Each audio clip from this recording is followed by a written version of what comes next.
Be dirty, Paul. Oh, sorry. He's V8 by Urboing.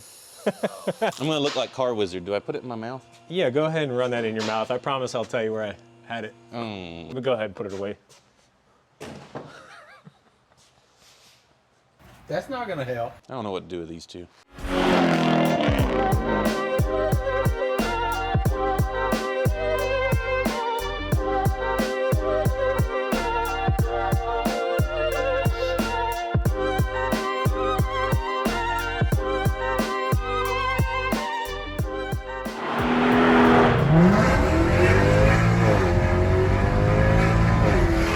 Hey everyone, and welcome back to DC MotorWerks. We are back with a beautiful SLR McLaren. Dang it. Easy now. We are back with some Mercedes content today, or Mercedes McLaren? McLaren Mercedes? If you will. But we've got a 2006 SLR here, and we got Paul working hard behind me because, you know, I don't want to get my hands dirty today. But we are going to help him out and show you that the SLR is not quite as daunting, at least for us, as its reputation kind of precedes it. And as you can see, it is currently bolted to the lift. Because the SLR, you can see how close the lift arms are together, that with the weight bias in the front and how you have it sectioned on the lift here, is that it can topple over. So there are actually threaded holes in the chassis of the car that you bolt it to the lift. And that is what we've done here. Mercedes actually had a specific lift for this back in the day that is kind of dwindling away. Not even many Mercedes dealers got it originally. We've made it work here as we've gotten more SLR work coming in. And this one had some belt squeal, and it's also got some pixels in the cluster that are, they just kind of, the pixels die over time. They also do it on 210s, Andy's favorite, but we won't talk badly about 210s because I think he can hear me back there. Right, Andy? Oh, no, he's in his office, so he doesn't hear me talking bad about his favorite 210s. But they do the same thing. And this, just like an SL of its era, does the same thing. And fun fact, Mercedes actually wants $15,000 for an instrument cluster for this. But we have a good source here at DC MotorWerks for the screens only. So we'll be pulling the instrument cluster out and replacing just the screen. But we started off with the belt squeal it has here. The SLR did kind of bite back there because it is all SLR specific parts. Surprisingly, none of it, I think one of the parts might have been interchangeable with a normal 113. But if you saw our previous video with the SLR, is that it is not a 113 engine. It is a 155, even though like the valve cover gaskets are the same part number. So there's some fun stuff there. This is your air intake, actually, because your intake comes through the star there, which is pretty neat. And you also get the SLR specific key. So there's some cool stuff. But kind of like when we've talked about my box in the past, is that even though it is quote unquote a Mercedes, they really made these cars to be bespoke. And in the service world, that's kind of been their downfall, is that a lot of stuff is just dealer specific and specific to just this chassis only. So there's not like cross-reference parts where if you saw our Lambo series up in there, there's a lot of cross-reference parts we use for those and some of the other exotics. But with big engineering budgets like Mercedes has, you get bespoke parts. So a little bit of the struggle, but we're making this one work. And as Paul is diving in here, you can see Mercedes actually said to, he's making a lot of noise over there. We looked up the procedure for this because there's not much information outside of the dealer computer, which we have. And labor times for this are what we call ZM time, which means good luck. You just kind of charge whatever. And that is straight from Mercedes-Benz. But we looked up the procedure for the belts on this one, and the pulleys and so forth and all that, what we're swapping on this one. And first step was remove engine. Our specialist, Paul, here, is he's figuring out a way around that. And that, again, is part of the beauty of being an independent shop, is we get to do things a little differently and find the workarounds. And we'll turn it over to Paul for a second so you can watch him work and be dirty. Be dirty, Paul. Oh, sorry. Well, today we're messing around with an SLR. We had to put it in the air, and the first instructions on this is to pull the engine for just about anything on this car. And well, as true again for a serpentine belt drive setup. And yeah, I somehow figured out a way to squeeze everything out of there without damaging anything. So if you want to come around and take a look, I have most of it exposed here. And yeah, it's been interesting. About 5 different tools that all do the same thing. So yeah, they just don't give you a whole lot of room, and this radiator here is actually angled back. So if you could pull the fan out, you're able to get better access. And in order to do that, you have to pull the very expensive air box out of there. And yeah, the air box itself all sucks through the front star. It's pretty interesting to get that all out of there. It is V8 by Urboing. The other thing too is you have to have a very special lift and special lift arms to lift one of these because they're very front heavy. And we fortunately were able to get this up in the air very safely. Right now I'm after this supercharger pulley tensioner, and yeah, it's just got one more inverted torque to pull, and that'll be out of there, fortunately. Look at all that room for activity. The real trick is just making sure you don't gouge this radiator. I can't even guess at how expensive it is. Yeah, you know that's 199 specific too. Oh, I'm sure. Although, so Paul came to me a couple hours ago pretty defeated looking because he looked at that procedure and it said, remove engine. And in my typical fashion, I said, figure it out. Right, Paul? Yeah, yep. But he's making it happen. So he pulled the radiator fan there, which that looks pretty normal Mercedes, don't you think? Yeah, it wasn't too bad. You do have to fish it out of there very carefully to not break any hoses or tabs, and yeah, it wasn't too bad. It's a 211 part number. There you go. That's how you know it's good. Straight out of an E-Class. See, some of that could work, but he made himself some access, but he's kind of been working up and down, so he has to go underneath for some and from the top for some, and but he's making it happen. So before we watch Paul work for a little bit, I want to show you the oil change procedure, which back for in these days was a pretty serious thing, but compared to like the V10 Huracan or R8 and some of the other crazy stuff, even like GT3s and that kind of thing have crazy oil change procedures and 8 million drain plugs, and you add 3 quarts here and 8 quarts here and all the stuff. And but one of the neat things is that when I was getting the parts for the oil change on this is you get this. What do they call it, Paul? Filter basket? Yep. Filter basket. Quite simply a screen.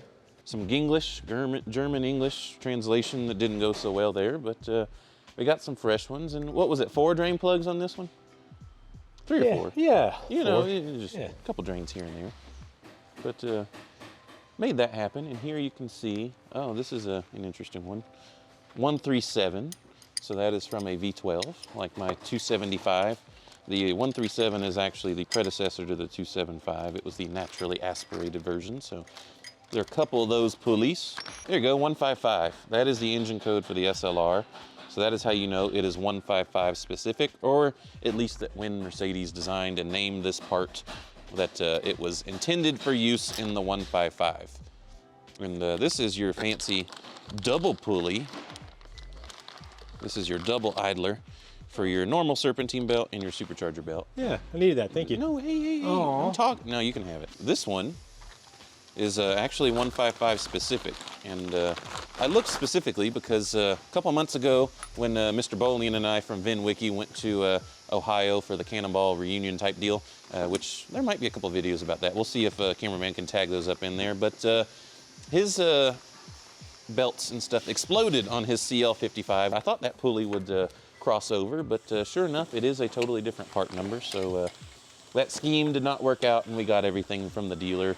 And I'm pretty sure some of this was pretty pricey. I don't have it in front of me. We'll turn that back over to Paul, and when we get back underneath, we'll show you some more. Magnesium's blowing out of this, just like magnesium does, so that's real nice. We get some paint coming off a little bit off there because the heat shield. So I guess it's pretty tight tolerances there. Yeah, it's very cool engine setup. It's very, very far back in the engine bay here, and this is all air intake up front. And here's a giant air box that I'll set on in a little bit, which I was going to mention maybe grab air filters for. Hey, it's supposed to start snowing. Could that be our sled? Oh, for sure. It's a very neat setup. This sits right like this. There's your star. In a way. Is it quarter turn? No, just sits in there, and then there's 2 screws on either side, which WIS doesn't tell you what they are. No, of course not. And they're so small you can barely see them. You're lucky they give you anything. Yeah, no kidding. Because they don't give you any labor times. No. They say, I guess they think with an SLR owner, they're like, hey, they can just pay for whatever. So They don't give you any labor times. Yeah. My box are the same way. Does anyone know what ZM means? Bet it's real sweet. Andy? German word. Andy? I was gonna try to count some of them. All right, let me, I'm gonna go back up with it. Back in the air. In my head, this 10-pound hood being down safer. I remember the Paris Hilton car that Ed had for a while. That slider on that side of the hood was like $5,000 or $8,000. Wild pricing for SLR stuff. Oh, I thought you were gonna hold the locks. I did. There you can see the sweet turbine wheels and the very, very expensive brakes. One of the first iterations of carbon ceramic brakes, which I thought was pretty neat that they're not drilled or anything like that. They're just solid rotors, which is pretty cool. And don't worry about all the awesome Moog parts on the ground there. That's for my personal Ford Excursion, 7.3 liter, no big deal. Oh, let's not talk about that. Best vehicle ever made. Can I insert the clip of where it wouldn't start? Hey, you know, when the fuel tank screen drops out and you get stranded with a quarter tank left. I'm gonna look like Car Wizard. Do I put it in my mouth? Yeah, go ahead and run that in your mouth. I promise I'll tell you where I had it. See if, cameraman, if you can get up in here and you can see the silicon carbide brake rotors there. Pretty neat looking. They have like all the cracked look and everything, but that is just, I guess, where they're forged together. Something tells me with 5,000 miles on this car, it's barely even seated in and like ready to go. You ever seen the video where Top Gear set the brakes on fire? No. It was pretty cool. It is a very strange braking setup, which I think we talked about in the last video. It is SBC, Sensotronic Brake Control, which is a brake by wire.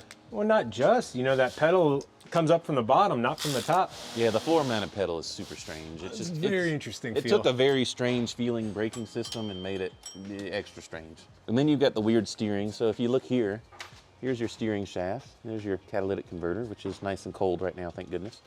But for your sweet side pipes, so all your exhaust lives up in here.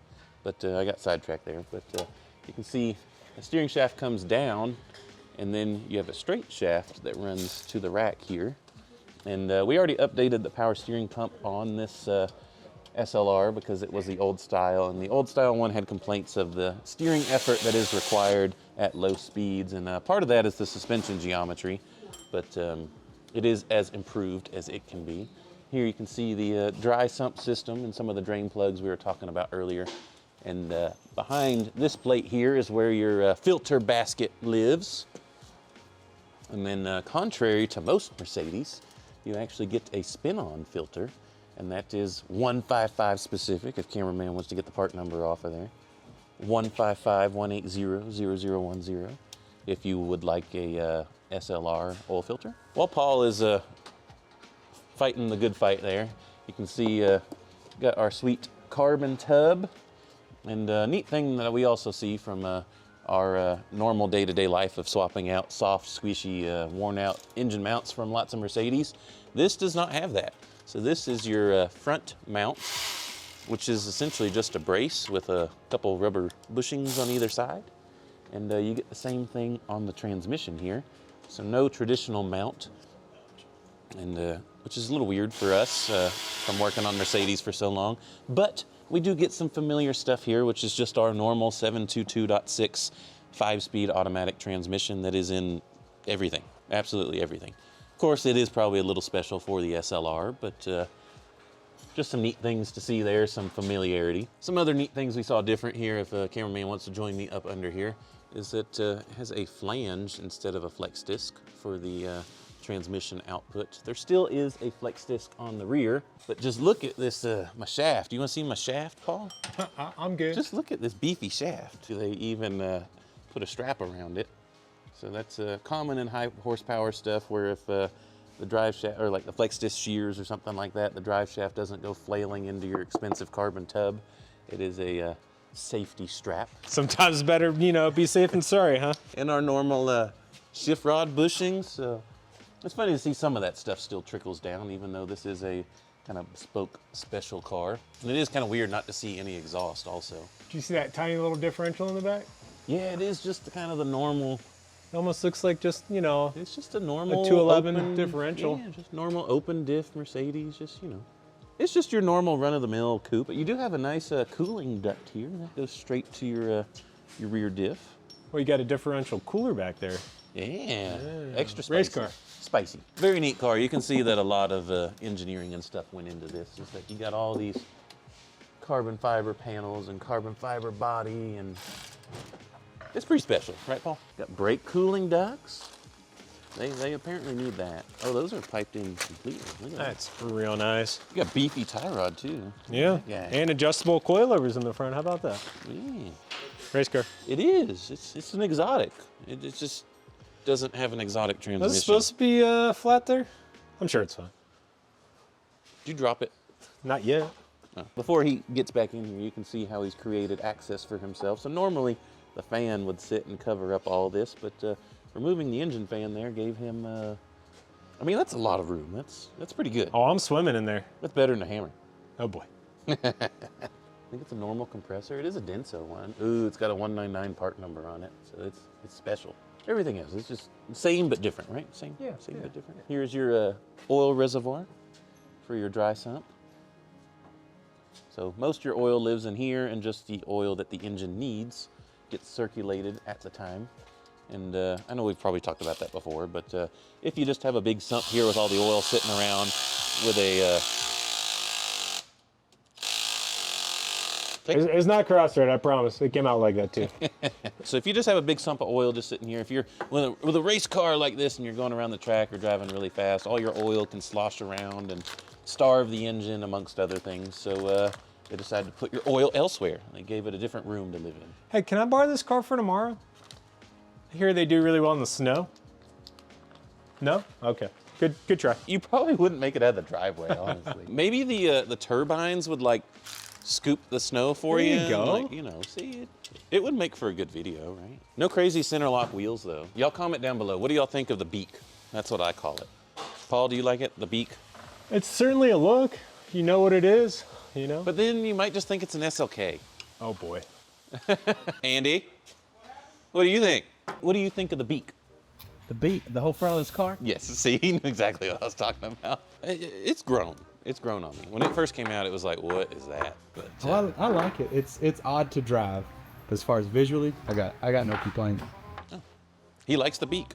I do. It's weird driving from that far in the back of the car. Yeah, that is a very strange. A mile of car in front of him. Paul, you ever worked on McLaren? New. You have now. New. Oh, I was gonna say. That's like saying I work on a Porsche when I work on a 500e. No. Yes. Yeah. Oh, remember what I told you the other day? My Jeep is a Porsche. No. Yeah. Uh-uh. Did you read it? Don't lie to yourself. Well, I think that was all the pulleys. Just gotta kind of button up a few things and pop the belts on, and yeah, we'll be able to start it after we put oil in it. So, would you say you have a black belt in SLR work? No, I would not. Oh. No, White belt? It's No. got white letters on it. I have an AMG belt. It even says. Does it say AMGA? I can't see. Beep, beep, beep, beep, beep. It's getting old. You know What that? happens after you get to 30? He ain't even 40 yet. Nope. You remember how to route this? You didn't take pictures? Oh, let me go ahead and put it away. That's not gonna help. I mean, honestly, this is probably easier than a 275 belt. Yeah, really though. With the fan out. With the fan already out. Well, you got that. Stipulations. You got that heat exchanger thing Look, in the front too. they didn't even stamp it straight. Look, it's crooked. They never do. That's how you know. But that's like the worst I've ever seen. It's crooked. The letters go upward. They were just moving that fast. You know, Yeah, you know, it just spins that fast. Yep. Made in China? Who knows? Maybe it made a stop in. Spain. Oh, sorry. Oh, sorry. I read that wrong. You gotta have a lift. Oh, sorry. España. I'm culturing Andy. He's learning. It's the other way around. Hey, people said they wanted to see serious technical work. I mean, yeah, how boring is it? What? Serious technical work takes forever. Well, you It's see serious. here on the Canuter Falapulator. Yeah. I don't know what to do with these two. Comment down below. What shall we do with the Pandy? Pandy. Man, Camdy and Pandy? Kind of rude. How about Andal? And all of them went home. Together we're Andal the Great. Oh dear. All right, so it is a next day for us, but it'll be just a few moments for y'all. But we are back with the SLR. have the instrument cluster removed. As like I said, we wanted to repair this instrument cluster instead of replace it for just the part being almost $15,000. Paul's been hard at work here, right, Paul? Oh, yep. Here, got the instrument cluster all torn down. We've got some fresh instrument cluster screens because I don't have a picture handy. There's a little white spot on this right hand screen. It was just some dead pixels. So we'll have some fresh ones in. They'll be like new, and we can charge $14,000, right, Paul? And $14,999. Oh, there you go. We got to be a little cheaper, right? So they were a little bit tricky though. I had to pull the shroud off here to get up underneath, and the little screen there actually slides in and sits in between these little tabs. And then what's really tricky is not messing up the ribbon wire, and this little harness connector back here actually comes off and it just slides right out of there. So it's a little tricky, but yeah, made it work. It's the only tool you need. See? Easy repair. Yeah. SLR certified. Yeah, no real write-up on any of this, so yeah, it's a little bit of a learning curve, but I got to figure it out and should be happier at this point. So before we put it all back together, we are going to test it. Is the smart thing to do. So, fancy door. Ooh, it's tight fitting here, Paul. Oh yeah, we got that sitting there. Try not to touch the circuit board at all. Don't touch anything. Look at that. All right, I think we got her. You need to push your tack needle down some more. See, it didn't grab it. Yeah. Key cycle it? Yeah.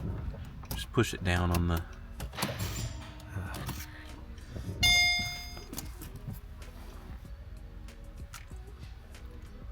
I think it was just bound on the lip there. Oh, that could be. There it is. I'll let it shut back off.